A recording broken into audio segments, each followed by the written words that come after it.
l'Union européenne propose aux États-Unis d'utiliser les fonds russes gelés pour financer la guerre en Ukraine. Et la réponse américaine est très classe. Parce que les États-Unis ne les ont pas empêchés de l'utiliser. Ils ne les ont pas dit non, il ne faut pas utiliser l'argent.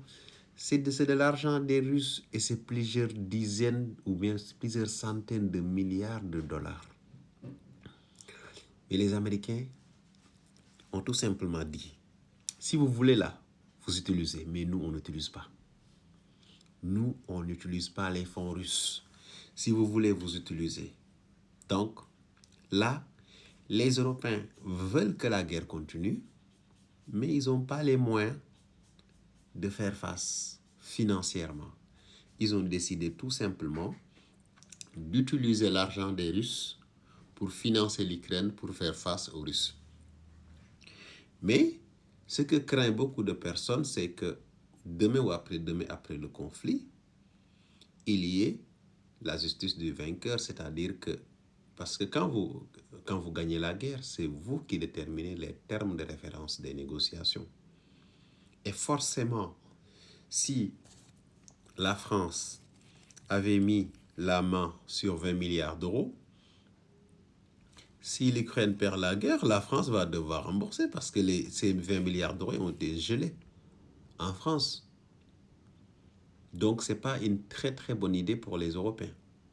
Parce que eux, ils savent que la Russie ne peut pas perdre la guerre. Ils savent que l'Ukraine ne peut pas perdre la guerre.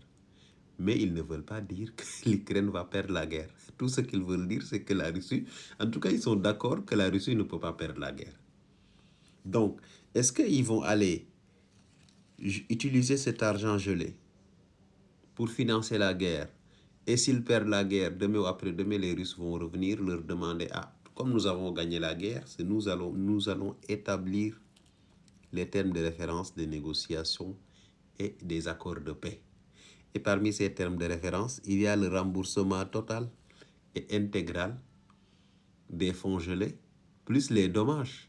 Parce que cet argent que vous avez gelé pendant des années, c'est des milliards de perdus pour les propriétaires, que ce soit des gens, des hommes politiques, des oligarques ou autres investisseurs russes.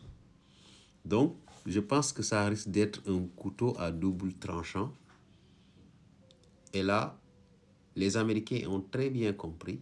C'est pour cela qu'ils ne veulent absolument pas suivre les Européens dans leur folie de vouloir toujours penser que le monde est comme il était. Et ils ont toujours le monopole sur les décisions et que tout ce qu'ils pensent est bien et ils peuvent imposer leur point de vue à n'importe quel État.